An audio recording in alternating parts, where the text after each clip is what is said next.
what's up, everybody? Welcome back to the Garden State Film Festival 2025. Yeah. My name is Ming Chen. CJ Cullen. We are streaming live from the Shared Universe Podcast Lounge at the Berkeley Oceanfront Hotel. We weren't lying about coming right back. No, we weren't. We weren't. Yeah. If you were waiting for a break, no break. No. We don't take any breaks here. We're rolling right along. And you know what else is rolling right along is the Garden State Film Festival here in Asbury Park. If you're watching this, you have all day to come down and check out some amazing films. You can check out this film. Yeah, you can check out this film. I love the films, but we really, really love talking to the filmmakers in the process.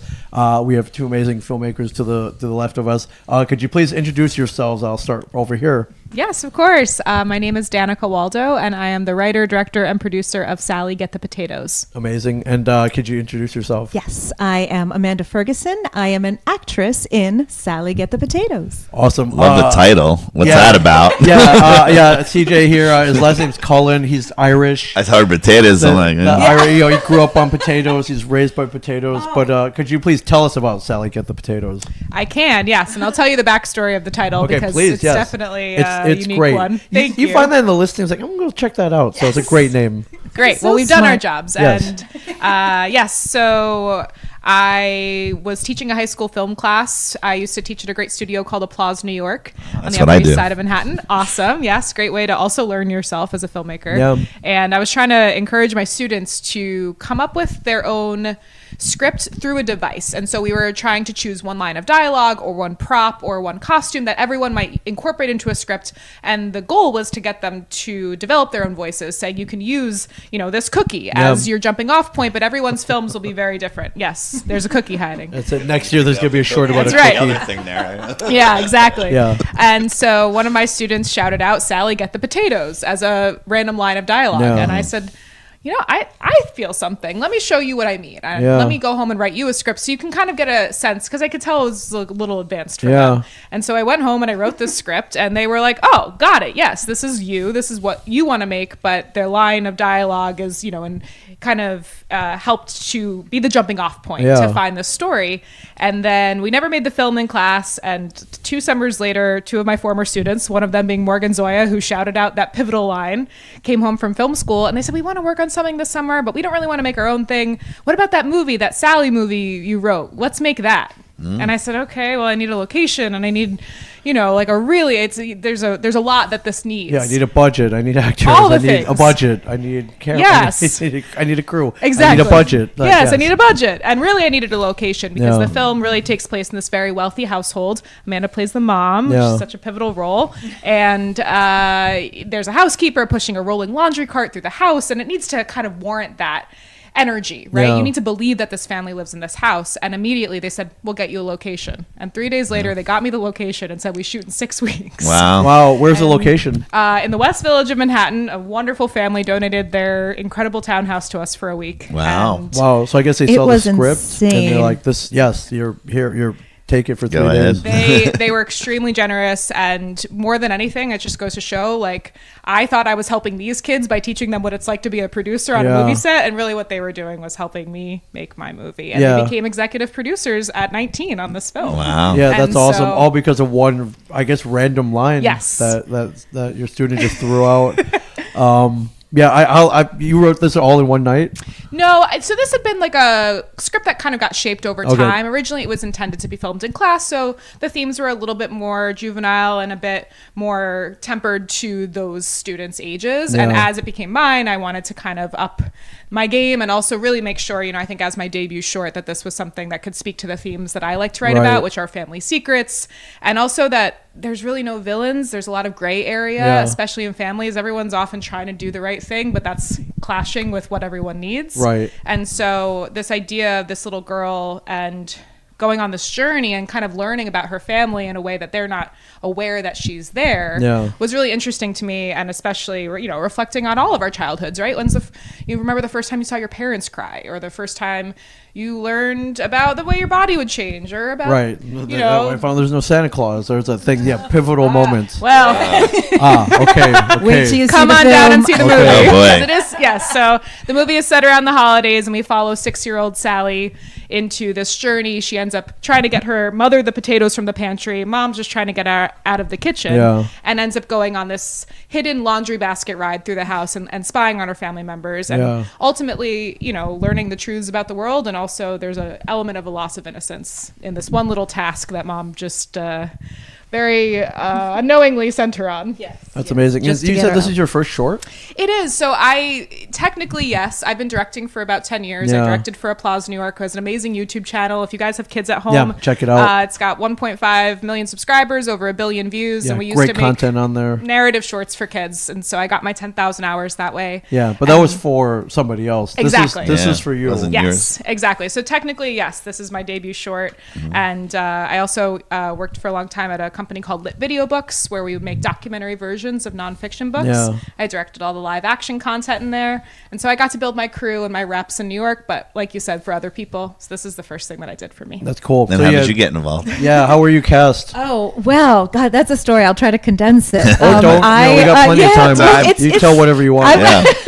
It's that thing of just being in the business. Really, I was doing a play years before this with Danica's, one of your best friends from college. Her friend was the stage manager, and Danica came in to take, because she's so multi-talented and does everything. And I think you were doing a big favor for us, actually. I came to take some pictures for the production. Okay. They hadn't had proper photography. Yeah, it's like press. I got this. And saving the day as Danica always does. Yeah. So we connected there, and we're always in our peripheries of and we always just kind of the people that through the years. And Danica reached out to me just looking for the mom character, and wanted to know if I would do a tape, and I said yes, absolutely, oh my please. And then the rest was history. So it was our first time truly working together, and I was just thrilled.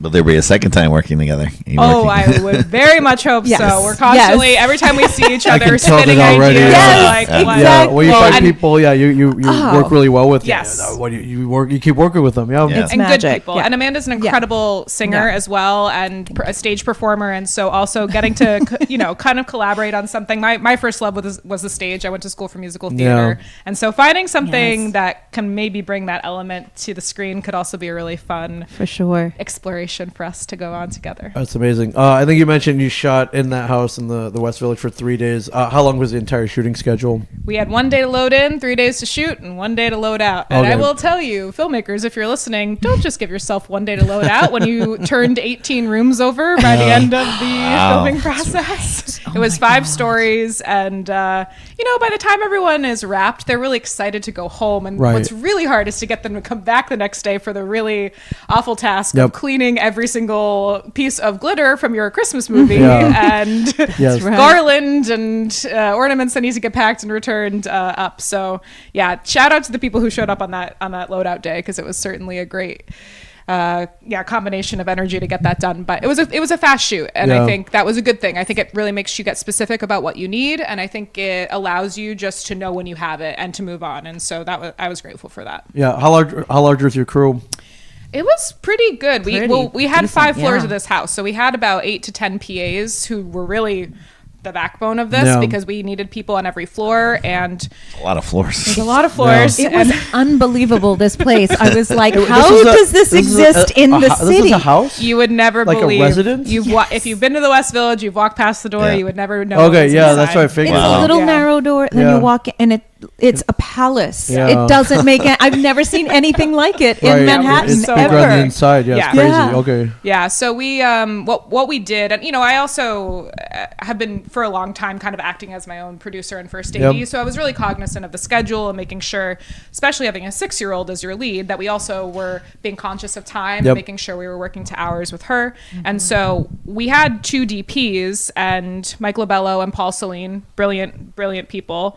And one of them was our camera operator, and the other one was the gaffer. And so what they would do is they'd kind of look at it together, and then Polly would go ahead and light while we were shooting on another floor, because we could make noise. So that was like a great gift that we got. So Polly could be on the 5th floor lighting that room while we were in the basement shooting something else. Right, you didn't have to wait to finish shooting one scene and then relighting for the next one.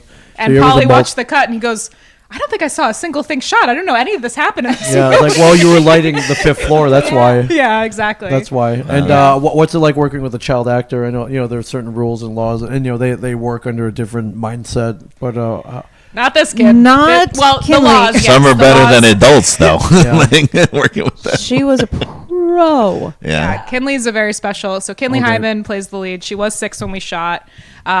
She's also a competitive gymnast, and so she comes with this mindset of "Tell me where to go, coach. Tell me what to do, coach, and I'll do it." But more than that, she is like one of the most like spirited and incredible old souls of any child I've ever met, and she really does like working to the top of her intelligence, which is quite high. And so I would even be, giving her direction that was way too advanced even for an adult. I would be like, Kinley, that was good, but I need you to look twice at the potatoes and think about it for a second, take a big deep breath, pick one up, throw it on the ground, and then run out. And she'd go, okay. And then she would do it. Yeah. She would do it. And she would do it well. Yeah, we'd be like, what? Wait, Yeah, what'd you say again? Can you write it down for me? Exactly. Throw what? Eat the potato, what? Yeah, for sure. But I love kids. I grew up on sets. I did theater and then some film when I was in my early teens. And I think when you get a kid who you can connect with, I think that's really important. Throughout the casting process, it was more about just finding those kids that I wanted to hang with, that I felt like I could talk to. I saw a bit of their personality and not just like a coached performance. And so even our rehearsals prior were really just me and her hanging out on Zoom. That's cool. Oh, wow. Just talking about her day and me kind of describing what might happen. She didn't really know what was in the scripts because there are some mature themes. I let her mom decide what to tell her. Yeah. We had Kinley safe scripts on set, even though she couldn't read. Oh, wow. Okay. But just in case, Just in case. because she's smart and maybe she learned in 2 days. Exactly. Right. And more than anything, just that trust. I think if you're going to work with a child actor, you need to be very secure in yourself. Kids can see right through any sort of... they don't hold back. Yep. No. Yeah. Any sort of false confidence, they'll they'll totally... see right through it. Like, come on. Just tell it to me like it is. Exactly. And so having that sense of security is important. And I was able to kind of build that through my years of working with kids at Applause, but also just finding the kid that was right. And we saw so many talented... Oh my God. Anyone who auditioned for this movie was so fantastic. And it just came down to this spirit that Kinley had and us trusting that she could really emote, because there's not a lot of dialogue for her in the film. It's much more in her reactions and in her face than it is even in true lines. acting. That's amazing. It's amazing. And you mentioned you had some of the kids, some of your former students there as PAs or crew. Yes. That's pretty cool. Yes, it was so special. And 2 of them actually, even since then, have become 2 more of my mentees. And so finding students that you can mentor, I think, is as important as being an older filmmaker, more seasoned filmmaker, and finding someone who's a bit more junior or emerging to mentor.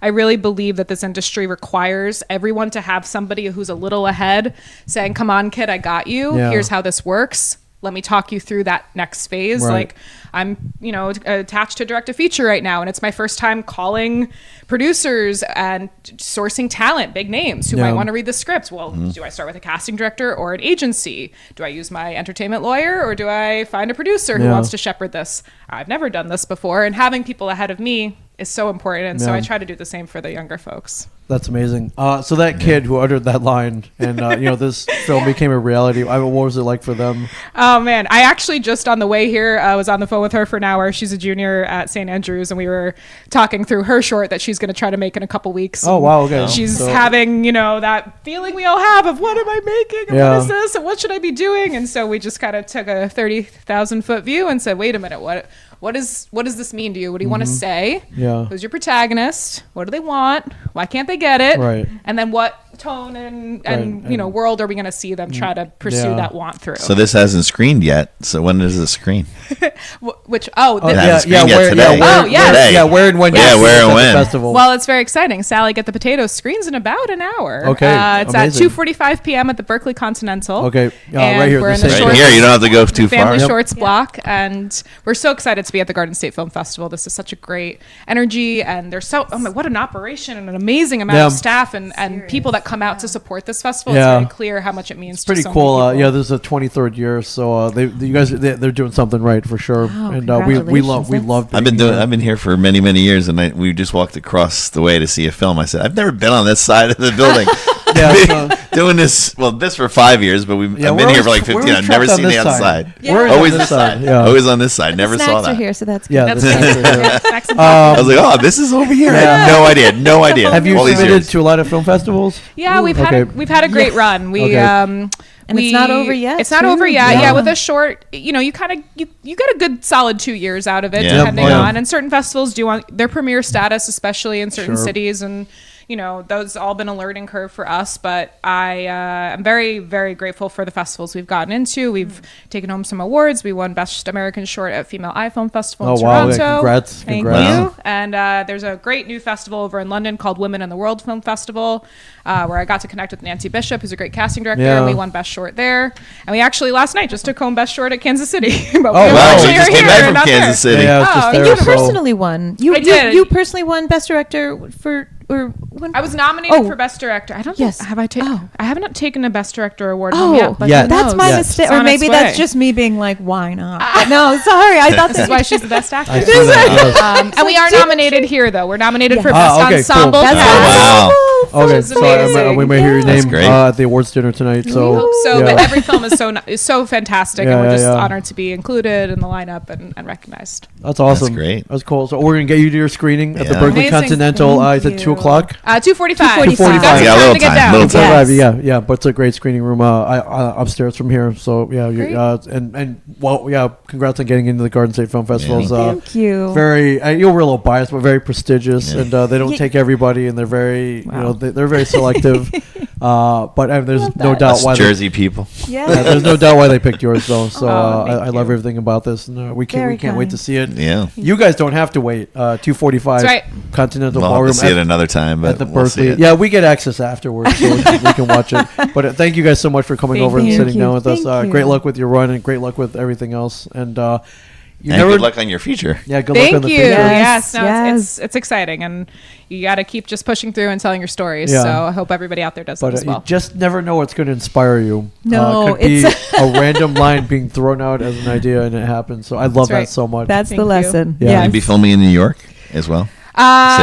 City. Yes. What I'm working on 2 features, one I'm attached to and one that I'm writing. The one that I'm writing would film probably in the South, and the one that I'm attached to would film in New York. So it kind of depends on which one goes first. But both have a kind of family element, and I love working with younger points of view. So even if it's a more adult theme in the film, I still really enjoy films like The Florida Project or My Girl or Eve's Bayou, Little Miss Sunshine, right? These are mature films that have mature themes but aren't necessarily always like a kid's movie, right? And so those are the there's kind a of kid things in that I it, but it gravitate might not be a toward. kid Exactly. movie. Point of view, and and kids movies are great too. Who doesn't love a great Yeah. kid movie? Yeah. We all grew up on them. I have no qualms. I love kids movies. Right? They're bringing them back. They're bringing them back. I mean, Goonies 2.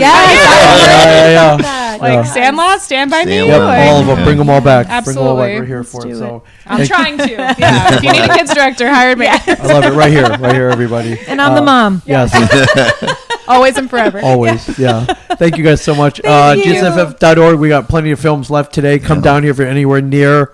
Enjoy all this talent, all these great films in Asbury Park. It's kind of crummy out, so go watch a movie. Yeah, get in here. Get in here. It's nice and Perfect warm. We're movie. dry. We're great. We got cookies here. So if that cookies. doesn't get you down here, I don't know what. Well, It's the a great Death Wish coffee. We got coffee, but great films and then cookies. Great films and Yes. cookies.